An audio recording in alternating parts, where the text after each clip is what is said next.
Good morning. Hi. Good morning. अरे ये क्या लेके आई हो? सर ये आप सबके लिए मिठाई है और मेरी एंगेजमेंट के इनविटेशन कार्ड्स हैं।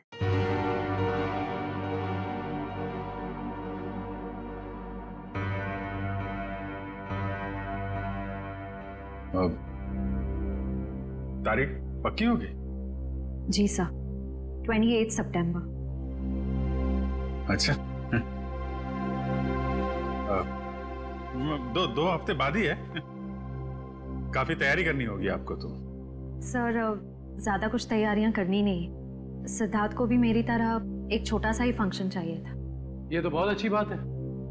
Congratulation Shreya. Thank you sir. चलो मुंह मीठा कराओ। हाँ श्योर।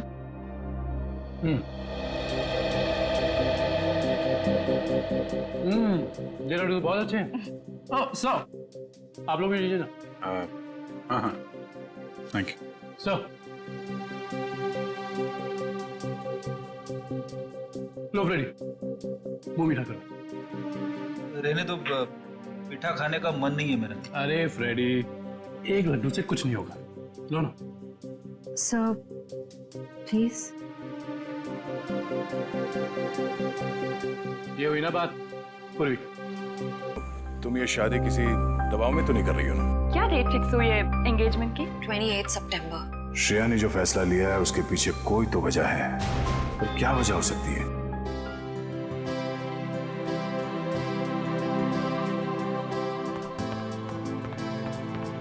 लीजिए पापा आपकी कॉफी। लाओ लाओ लाओ। बिल्कुल वैसी जैसे आपको पसंद है। गरम है आराम से।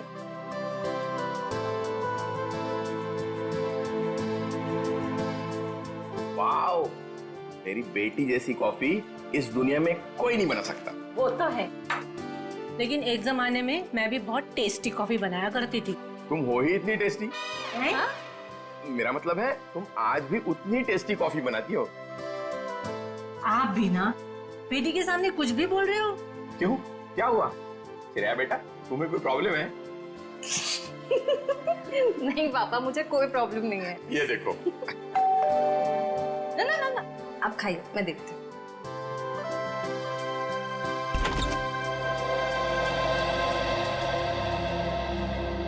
सिद्धार्थ, क्या हुआ, चौक गई मुझे देखकर? सिद्धार्थ बेटा आओ, अंदर आओ। बैठो, मैं तुम्हारे लिए अरे कॉफी। नहीं श्रेया, मैं थोड़ा जल्दी में हूँ। मैं ये एंगेजमेंट कार्ड दिखाने आया था।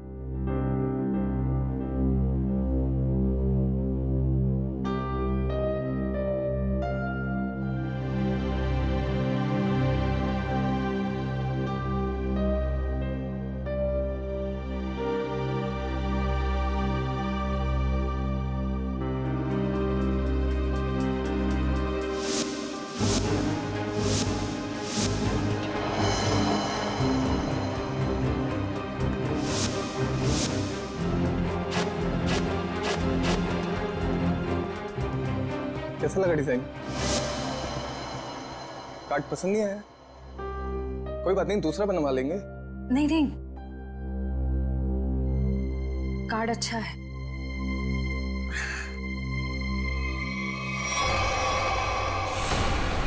चल चल चल चल चल चल चल चल, हम लोग इस बंगले में छुप जाते हैं। अरे जैसा भी नहीं, यहाँ पर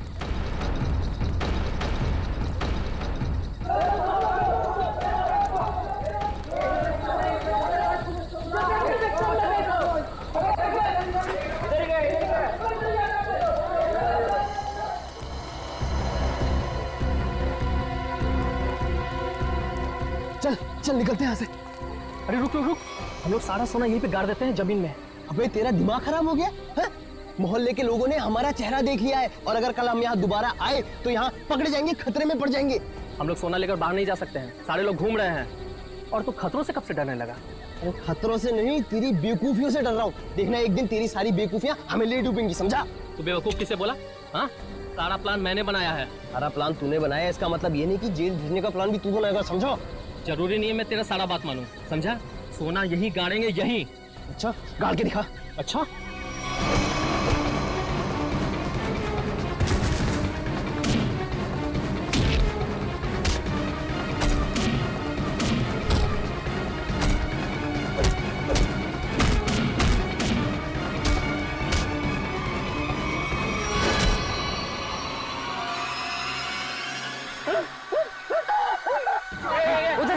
उधर से आवाज है। चल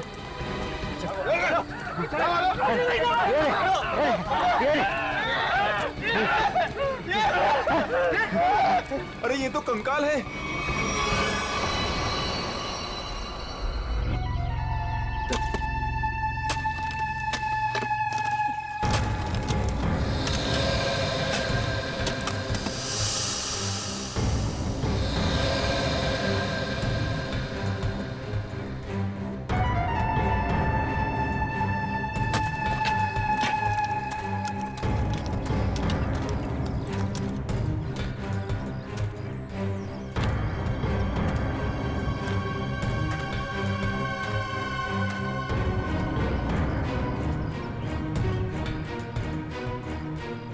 कैसा दिमाग होता है इन मुजरिमों का।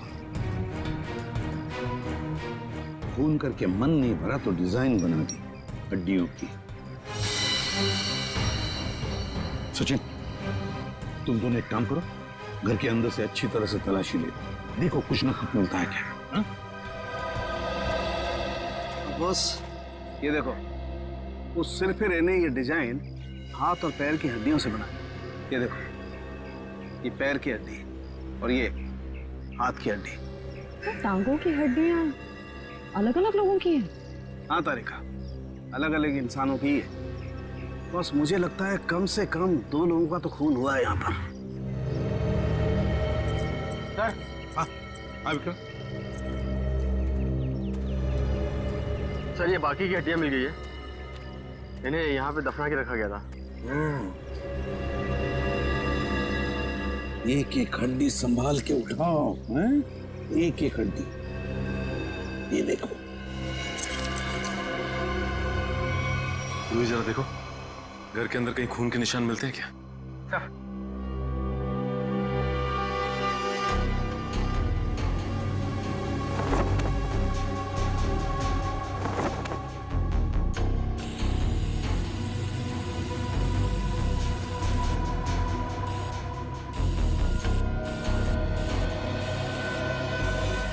जी सर, गांव वालों का कहना है कि 1984 में इस घर के मालिक अपने पूरे परिवार के साथ ऑस्ट्रेलिया चले गए थे छुट्टी मनाने के लिए। कुछ दिनों बाद उनकी मौत की खबर आई वहां से। पूरी फैमिली समुंदर में डूब गई। अच्छा एक बात बताइए, ये इनकी मौत के बाद कोई घर का ख्याल वाल रखने नहीं आया था? नहीं सर, दोस्तों और रिश्तेदारों को लगता था कि इस घर में कुछ आत्माएं। आत्मा? अच्छा, आप लोगों ने यहाँ पे आत्मा देखी है क्या? जी सर, कुछ परछाइयाँ दिखती रहती हैं अक्सर। हाँ, और कुछ ऐसी भयानक सी आवाजें भी आती है सर। हाँ? कैसी भयानक सी आवाजें? सर, कभी किसी के चीखने की आवाज, कभी किसी के रोने की आवाज आती है।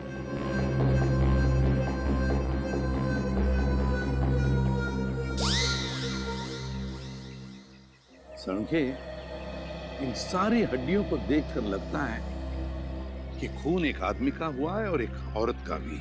ये देखना, पेल्विक गर्ड, एक पेल्विक गर्डल किसी औरत की है। हाँ बस, लेकिन एक कमाल की बात है, क्या? इन सारी हड्डियों में किसी की भी खोपड़ी की हड्डी नहीं मिली। हो सकता है खोपड़ियां किसी और जगह पे छुपा कर रखी हो या फेंक दी हो सकता है ना। मयूर, विक्रम, काम करो, बंगले के आसपास का एरिया अच्छी तरह से छानो और ढूंढो, देखो, कुछ ना कुछ तो जरूर मिलेगा। एक एक कोना भी मत छोड़ो। जाओ। yes, ये बंगला बंद ही रहता है? और आप लोग आसपास रहते हैं? जी सर। ये घर मिला था तुम लोगों को?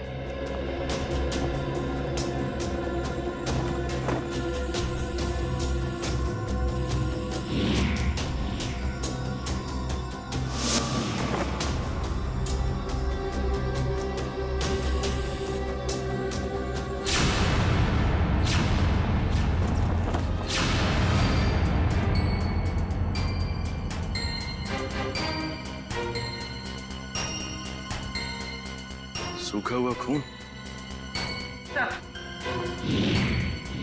सर ये टेप रिकॉर्डर और ये प्रोजेक्टर मिला है। टेप रिकॉर्डर और प्रोजेक्टर और ये सूखा हुआ खून,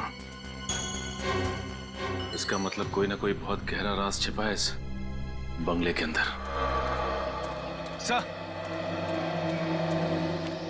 सर खोपड़ी तो कोई नहीं मिली, मगर ये कार की चाबी मिली। कार की चाबी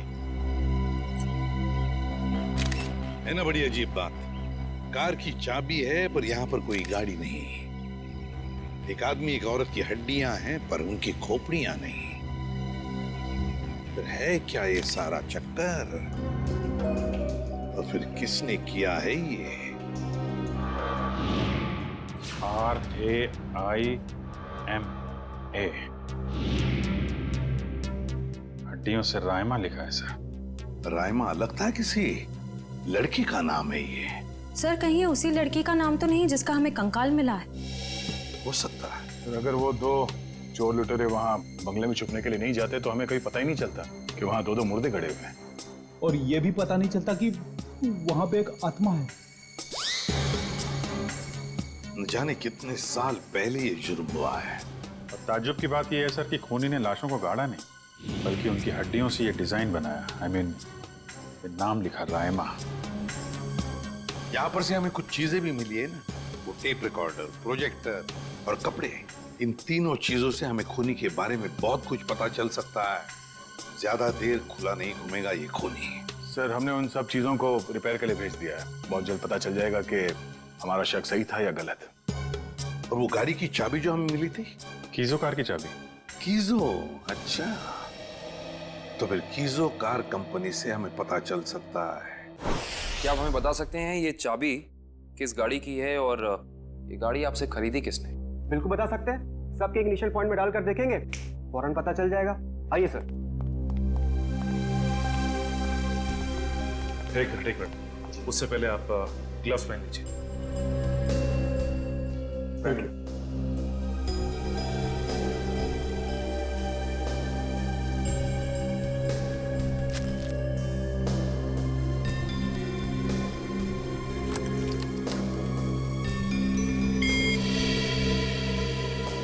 नहीं सर।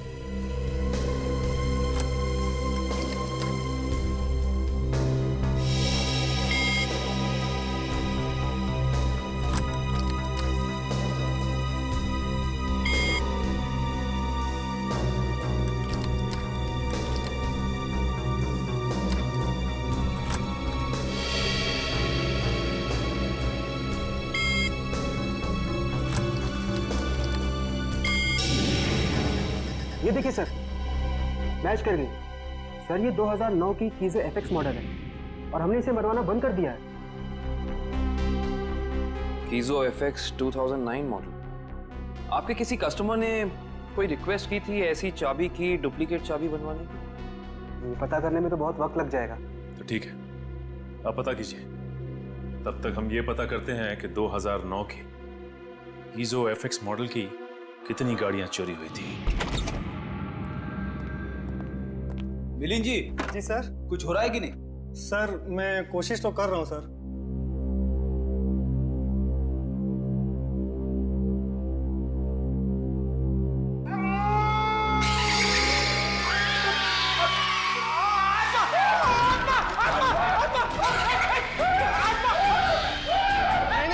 नहीं सर, आत्मा नहीं है। ये तो गलती से फेडर खुल गया था। हाँ, ये वही रिकॉर्डर है जो आप लोग लेके आए थे। उसी में से आवाज आ रही थी ये। सर, ये आत्माओं ने शॉर्टकट मारना शुरू कर दिया है। ये अपनी आवाज यूज नहीं करती हैं, इस टेप रिकॉर्डर में आवाज डाल के यूज करती हैं। पंकज, ऐसा भी हो सकता है कि वहां पे कोई आत्मा हो ही ना, कोई इंसान ही ये सब खेल खेल रहा हो। मिलिंद जी। जी सर। आपको इस प्रोजेक्टर से क्या फुटेज मिला? हाँ सर, एक मिनट। हेलो रचना, तुम नीचे खड़ी हो? ओके, तुम वहीं रुको, मैं आता हूं। सर सॉरी सर, मुझे किसी काम की वजह से नीचे जाना पड़ रहा है। आप लोग ये रिमोट लीजिए ना, आप लोग फुटेज देखिए। पर सर जरा ध्यान से। ध्यान से क्यों? क्योंकि सर ये फुटेज कमजोर दिल वालों के लिए नहीं है।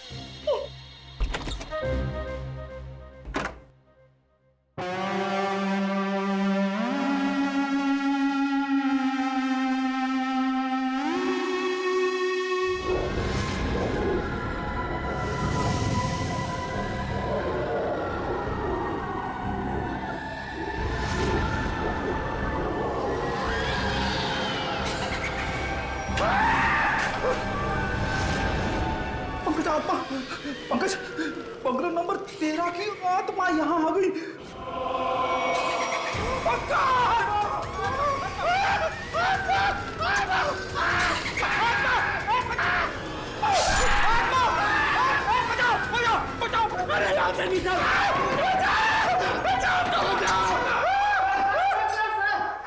मैंने तो पहले ही कहा था सर, ये फुटेज कमजोर दिल वालों के लिए नहीं है। नहीं है। अरे आपको क्या इतनी सी फुटेज मिली थी? हाँ सर, अभी तो यही फुटेज मिली है। अरे ये क्या कम है? पता नहीं एसीपी साहब क्या कहेंगे ये फुटेज देखकर। आप उनसे ये मत कहना कि हम दोनों डर गए थे। सर मैंने तो उनको फोन करके सब कुछ बता दिया। हमारा अंदाजा सही निकला। ये खूनी इस प्रोजेक्टर के जरिए किसी को डरा रहा था, आत्मा बनकर। सर हो सकता है कि इस फुटेज का उन मुर्दों के साथ कोई लेना देना ही ना हो। I mean, लोगों में ये अफवाह फैली है कि इस बंगले में आत्मा है, तो हो सकता है कि ये पूरी फुटेज किसी ने किसी के साथ मजाक करने के लिए बनाई हो। नहीं श्रेया नहीं, इन दोनों चीजों का जरूर एक दूसरे से कोई ना कोई संबंध है। ये डरावनी फुटेज उस खूनी के विकृत दिमाग में से ही निकली है।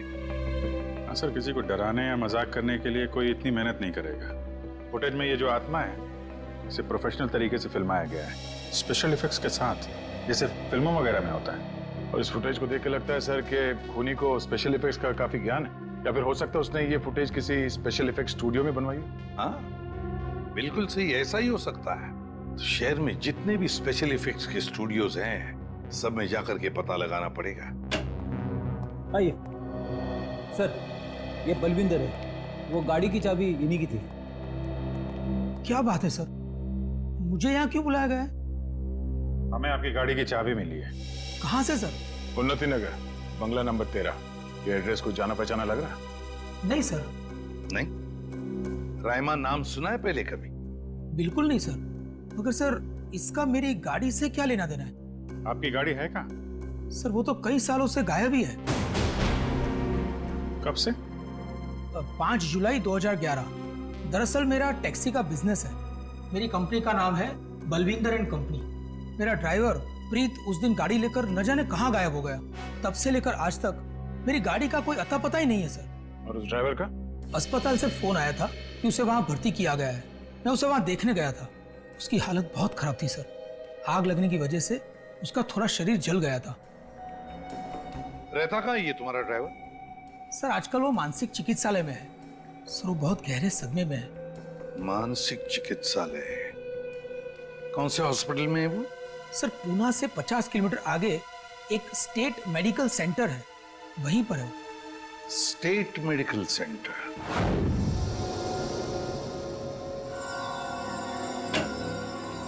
हाँ तारिका जी, कुछ बात बनी? सर चेक कर रहे हैं ना, कुछ ना कुछ तो पता चल ही जाएगा। भाई साहब, मैं दिखाई नहीं दिया आपको? दिखाई? अरे सर आप तो सपने में भी दिखाई देते हैं।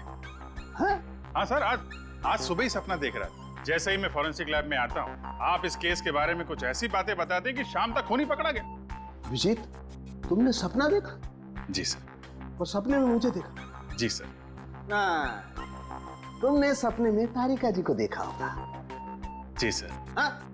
नहीं सॉरी सर, क्या क्या कह रहे हैं सर आप भी? तो बताइए डॉक्टर साहब, इन कंकालों ने अपनी आप बीती बताई? हाँ, थोड़ी बहुत बातें पता चली है।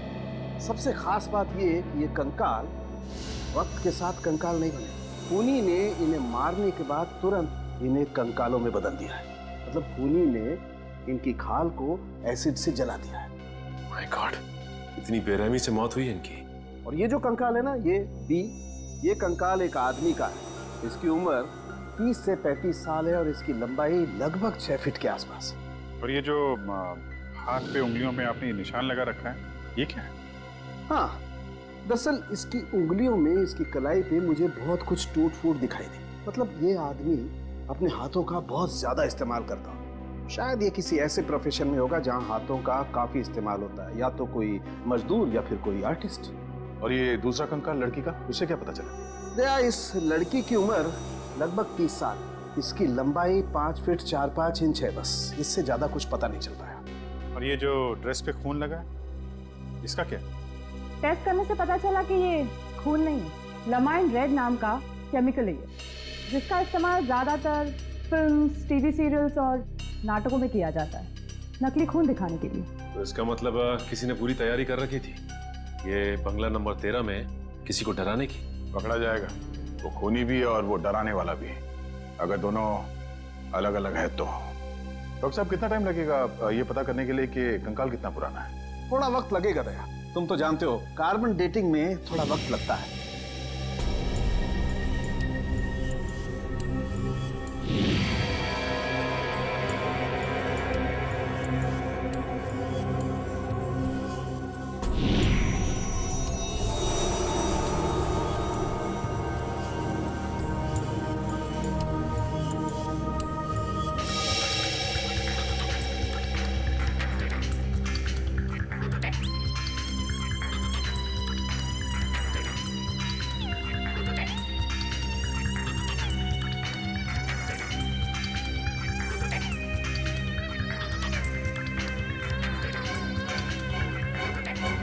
गुड, अब गणित शुरू हो गई है। अब पता लग जाएगा दरअसल इन लोगों की मौत कब हुई थी। सर, मुझे लगता है इन दोनों को एक साथ ही मारा होगा।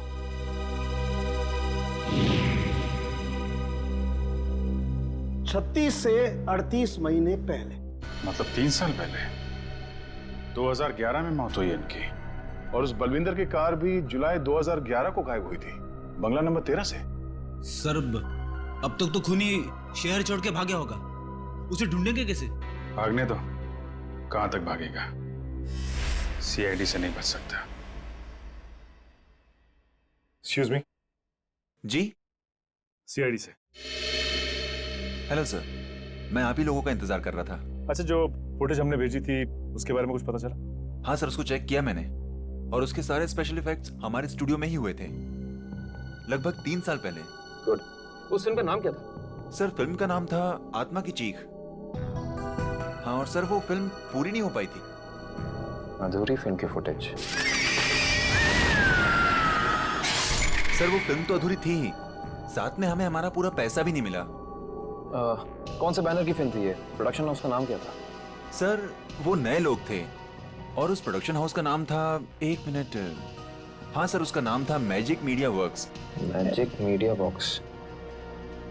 अब तो यही लोग बताएंगे कि इस आत्मा की चीख को लोग सुन के नहीं पाए। ब्रीत की हालत में पिछले 3 सालों में बिल्कुल सुधार नहीं हुआ।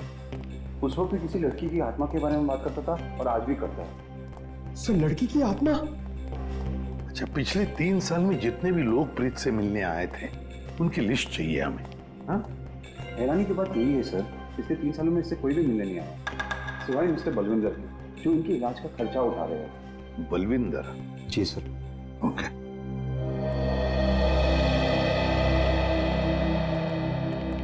प्रीत, ये सीआईडी ऑफिसर्स है, ये तुमसे कुछ बात करना चाहते हैं। सीआईडी? ये सीआईडी क्या होता है? सीआईडी का मतलब है दोस्त। और प्रीत, दोस्त किसे कहते हैं? जो अपना सुख दुख दूसरे दोस्त के साथ बांटता है ना? और हम सब तुम्हारे दोस्त हैं, तो अब तुम हमसे तुम्हारे सुख दुख बांटोगे ना? ठीक है दोस्त।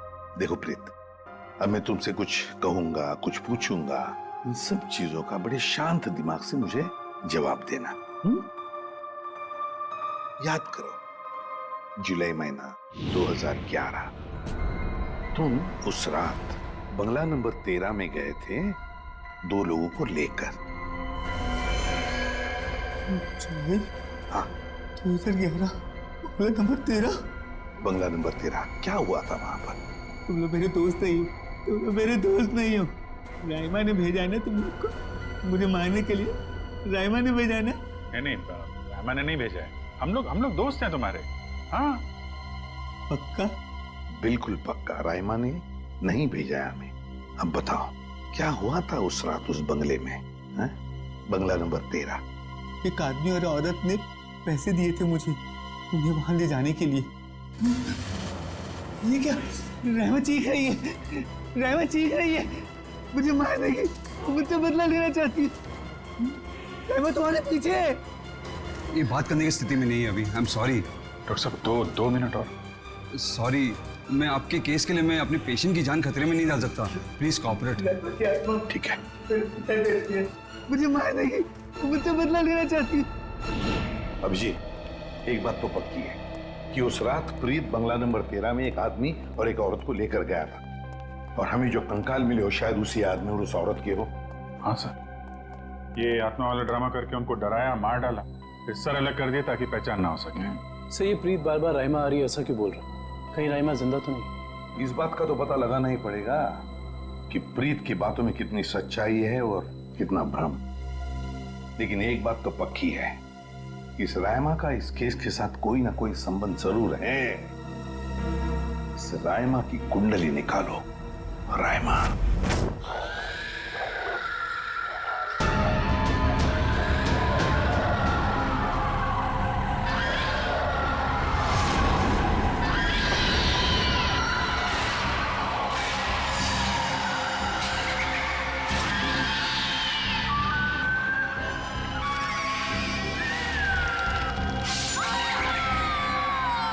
ये फुटेज आपको जिस बंगले से मिली वहाँ खून हुए?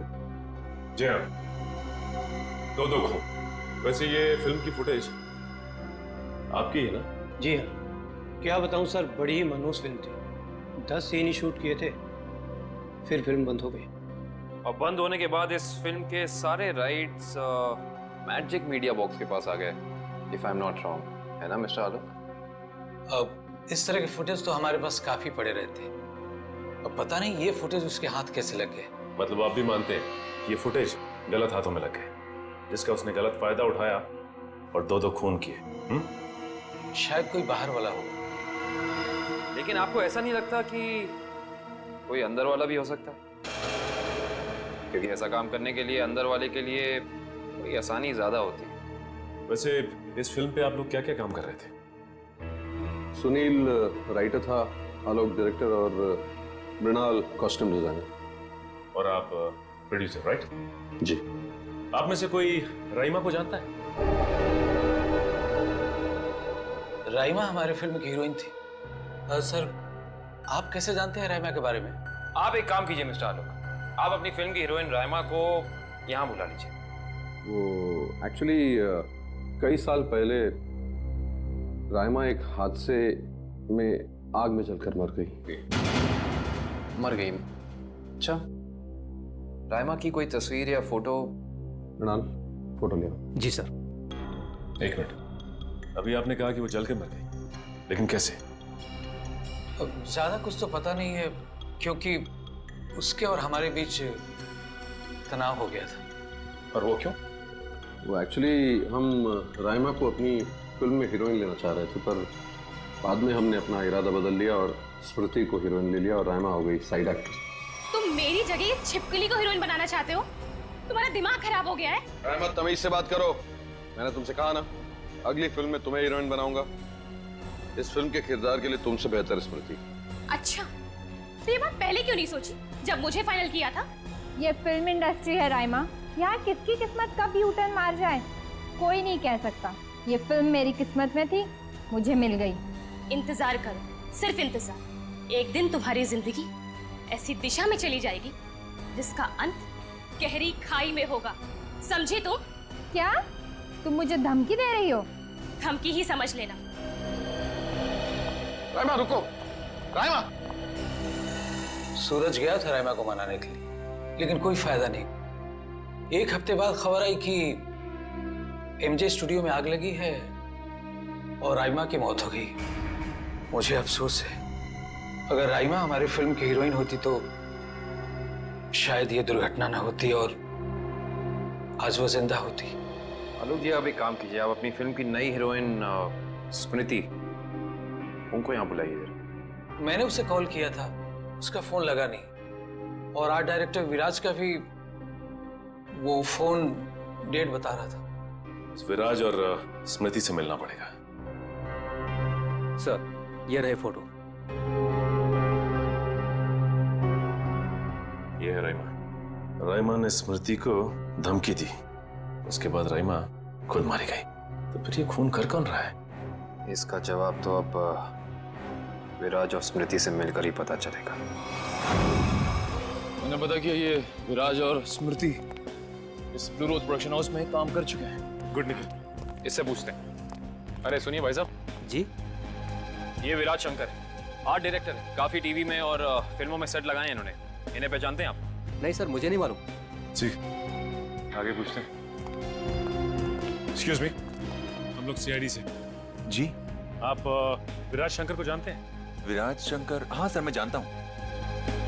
वो बेचारे बहुत कर्जे में थे, पर फिर पता नहीं क्या हुआ उनका। उनका कोई एड्रेस, कोई पता?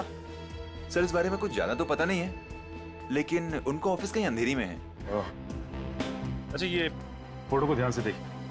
स्मृति, ये फिल्मों में काम करती है, पहचानते हैं आप इन्हें? जी हाँ, इनकी बंद फिल्म के बाद इनको कोई प्रोड्यूसर फिर से रिलॉन्च करना चाहते थे, लेकिन सर ये पता नहीं क्यों बदकिस्मती से ये 2011 में अमेरिका चली गई और उसके बाद फिर लौट के आए हैं। ये स्मृति का कोई अता पता जहाँ हम उनसे मिल सकते हैं? हमें तो नहीं पता, पर उस एजेंसी पर उसका पुराना एड्रेस होगा जहाँ पर उन्होंने चमकार वॉशिंग पाउडर का विज्ञापन किया था। ठीक, थैंक यू। ज़्यादा एजेंसी से स्मृति के घर का पता निकलवाते हैं।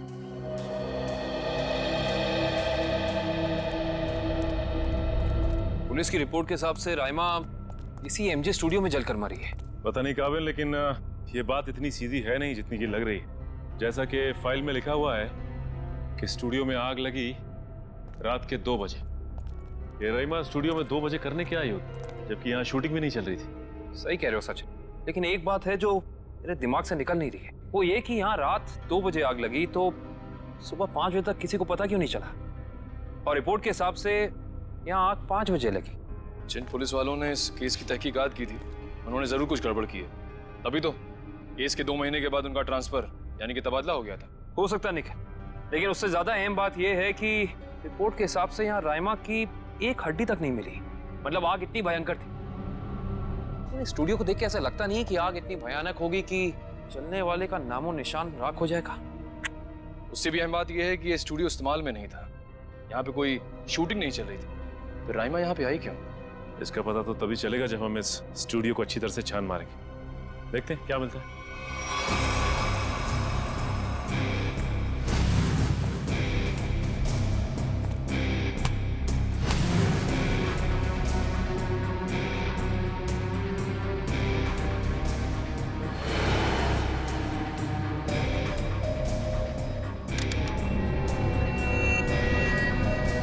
ये देखो, जली हुई गन।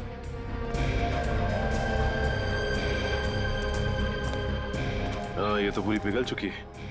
पुलिस वालों ने लगता है अपना काम ठीक से किया नहीं, देखा नहीं इसे पहले। ये भी हो सकता है कि राइमा ये गन किसी को मारने के मकसद से लाई हो, या फिर हो सकता है कि कोई राइमा को मारने के लिए लाया हो। ये भी पॉसिबिलिटी है। जरूर कुछ है यहाँ, देखते हैं और क्या मिलता है।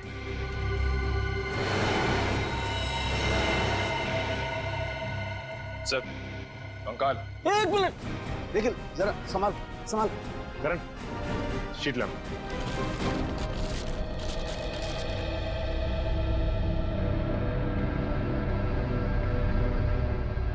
बार कंकाल, वो भी पूरी तरह से जला हुआ।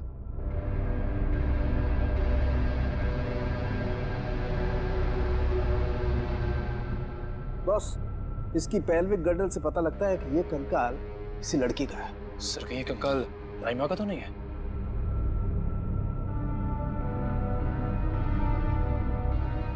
और इसकी लंबाई 5 फीट 6 इंच। और राइमा की लंबाई 5 फुट 3 इंच। इससे साफ पता चलता है कि ये कंकाल राइमा का नहीं बल्कि किसी और का है। केस सुलझने की बजाय और उलझता चला जा रहा है। एक बात और, हम लोगों को यहाँ जली हुई गन जरूर मिली है, लेकिन इस लड़की की मौत गोली लगने की वजह से नहीं, इस लड़की की मौत जलने की वजह से ही हुई। देखो, ढूंढो और कुछ मिलता है क्या।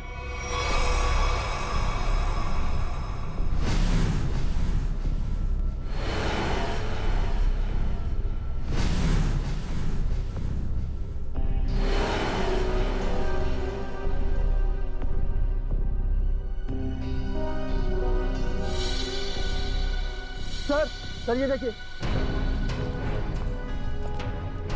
सर, बाल बाल।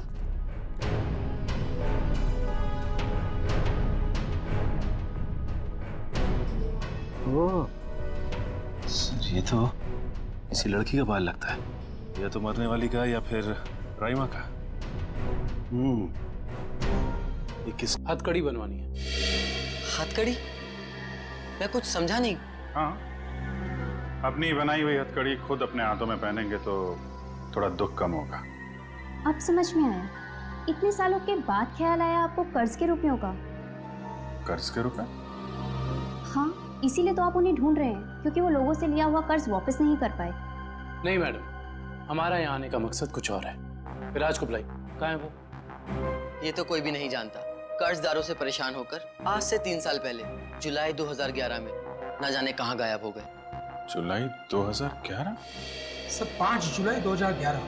सर मुझे लगता है कि इस विराज के भागने की वजह कर्जा नहीं कुछ और है, जिसका कुछ ना कुछ संबंध उन कंकालों के साथ जरूर है। मुझे तो लगता है उनमें से एक कंकाल विराज का है। याद है सारुण के साहब ने कहा था, आदमी वाला कंकाल किसी मजदूर या आर्टिस्ट का है जिसने जिंदगी भर अपने हाथों से बहुत काम लिया है। और हो सकता है सर शायद वो दूसरा कंकाल स्मृति का हो। ये विराज के परिवार वाले कहाँ रहते हैं? सर जहाँ तक मुझे पता है उनके परिवार में कोई और है ही नहीं। विराज अकेले ही थे? जी सर। चीज मिल जाती डीएनए सैंपल के लिए तो कंकाल वाला राज खुल जाता। ये सारी पेंटिंग उन्हीं की है ना? जी सर। देखो जरा।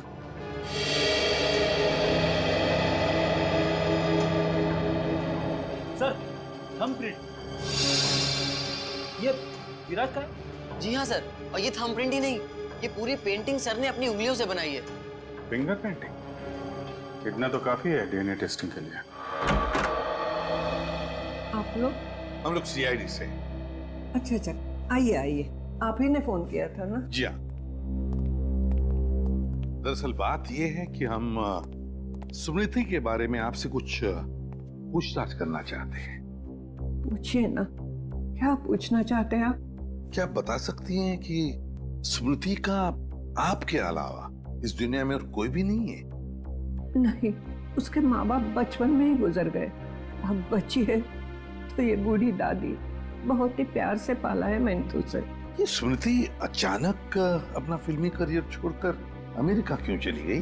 वो कभी किसी को कुछ नहीं बताती थी, हमेशा अपना मन का करती थी। उस दिन भी उसके मैनेजर का फोन आया, कह रहा था कि मैडम किसी विज्ञापन की शूटिंग के लिए अमेरिका जा रही है। उसके मैनेजर से मैंने पूछा कि कब वापस आएगी वो, तो उसने कहा 3-4 दिनों में। लेकिन पूरे 3 साल हो गए, अब तक उसका कुछ पता नहीं, कुछ पता नहीं। कब की बात है ये, कुछ याद है आपको? कैसे भूल सकती हूँ, 5 जुलाई 2011। सर वो कंकाल भी 3 साल पुराना है सर, कहीं वो। सर कम से कम इतना तो पता कर दो, मेरी बच्ची के साथ हुआ क्या? कहीं वो इस दुनिया में है भी या नहीं? जब तक इस राज का बोझ मेरे दिल पर रहेगा, मैं इतना चैन से जी पाऊंगी, न मर पाऊंगी। देखिए, मैं आपसे वादा करता हूं कि सच क्या है इसका हम पता लगा लेंगे। प्लीज आप अपना ख्याल रखिए, ठीक है? हाँ डॉक्टर साहब, डीएनए की रिपोर्ट आ गई क्या? हाँ, पेंटिंग पर जो सूखा हुआ सलाइवा मिला था, वो सलाइवा ये बताता है कि वो आदमी वाला कंकाल विराज का ही है। और हमने स्मृति की दादी का भी डीएनए टेस्ट करवाया, जिससे पक्का हो गया कि बंगलो नंबर 13 में जो कंकाल मिला था वो स्मृति का है। इसका अंदाजा तो हमें हो ही गया था। अब इस केस में हमें आगे ले जाएगा ये तीसरा कंकाल जो एमजे स्टूडियो में जला हुआ मिला था। इस कंकाल से कुछ पता चला?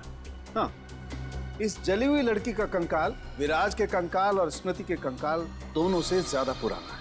और ऐसा लगता है कि इस लड़की को सिगरेट पीने और तंबाकू खाने की बुरी आदत थी, क्योंकि इसके जबड़ों से हमें तंबाकू के अंश मिले।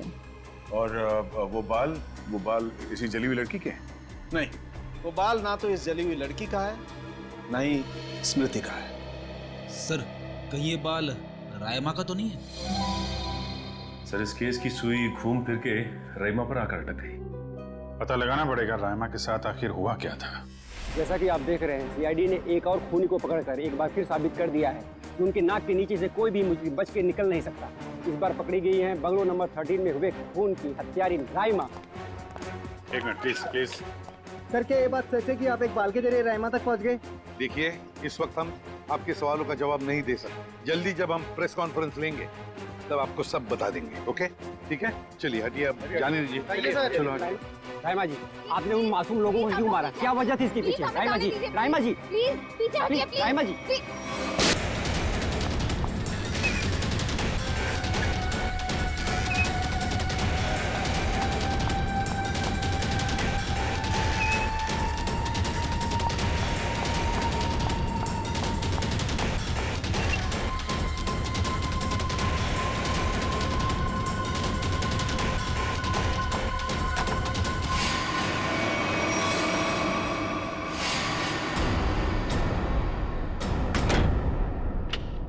बस, बहुत हो गया, अब कुछ नहीं हो सकता। बाहर आ जाओ। ये कहानी इसी घर से शुरू हुई थी और खत्म भी इसी घर में होगी, आज ही।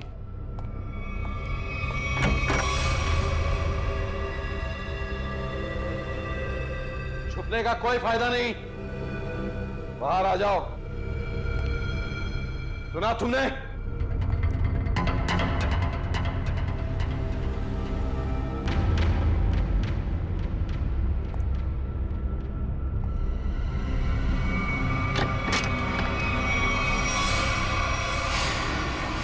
बहुत हो गया नकली रायमा बनने का नाटक। पर come on, move.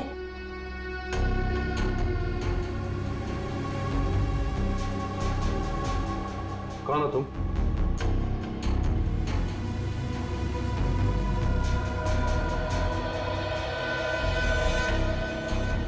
CID office, पूर्वी। सीआईडी?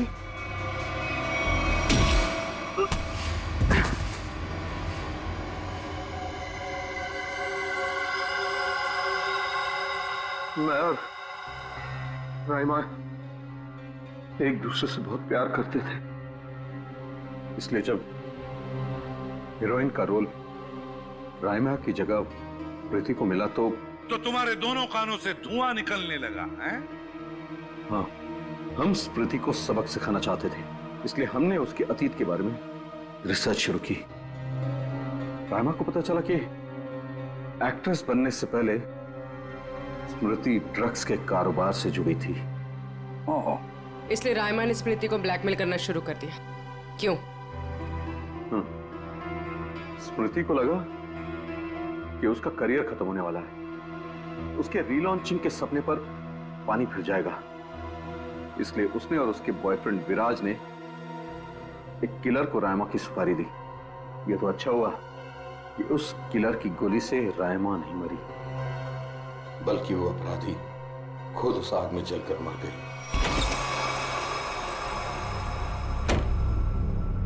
विराज, स्मृति, कहाँ हो तुम दोनों?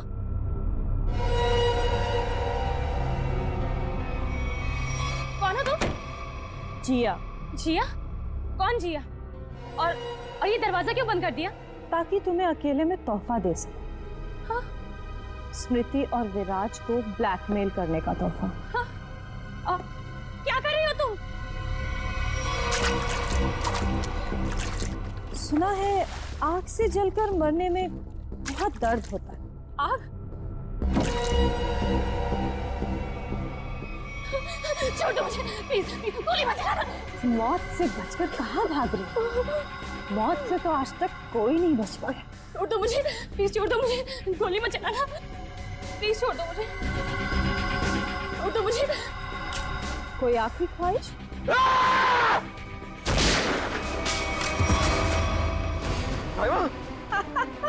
रायमा, मैं तुम्हें कुछ नहीं होने दूंगा। मैं तुमसे बहुत प्यार करता हूँ, मैं तुम्हें कुछ नहीं होने दूंगा रायमा। अब तुम दोनों को मुझसे कोई नहीं बचा सकता। सब फाइनल गुड बाय।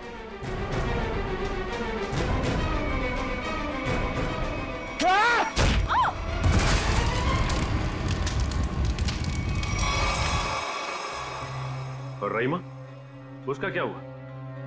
जिंदा लाश बन गई वो। तब मैंने ठान लिया, अब मेरी जिंदगी का सिर्फ एक ही मकसद होगा, स्मृति और विराज की बर्बादी।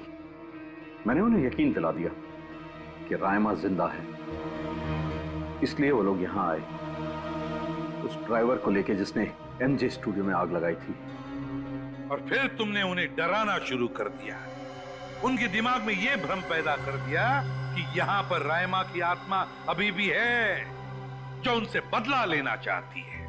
हाँ, और फिर उन्हें मार डाला और उनका सिर काट के अपने साथ ले गए, ताकि अगर कभी उनकी लाश मिलती भी है तो उन्हें कोई पहचान ना सके। बेवकूफ हो तुम, बेवकूफ। अगर कानून की मदद लेते तो उन दोनों को वैसे ही सजा होती, मगर नहीं, तुमने कानून को अपने हाथों में लिया, उन दोनों को बेरहमी से मार डाला। रायमा, उसका क्या, कभी सोचा तुमने? बेचारी की जिंदगी का फैसला तो अब कानून करेगा, लेकिन तुम्हारा फैसला तो हो ही गया, समझ लो। तुम्हें तो फांसी होगी, फांसी।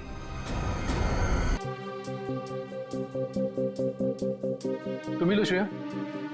नहीं सर, थैंक यू, लेकिन आप सबको जरूर आना है। ये भी कोई पूछने की बात है श्रेया? हम सब जरूर आएंगे, है ना सर?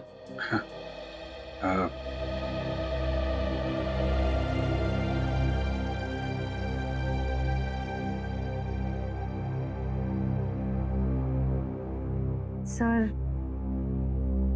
आप आएंगे ना?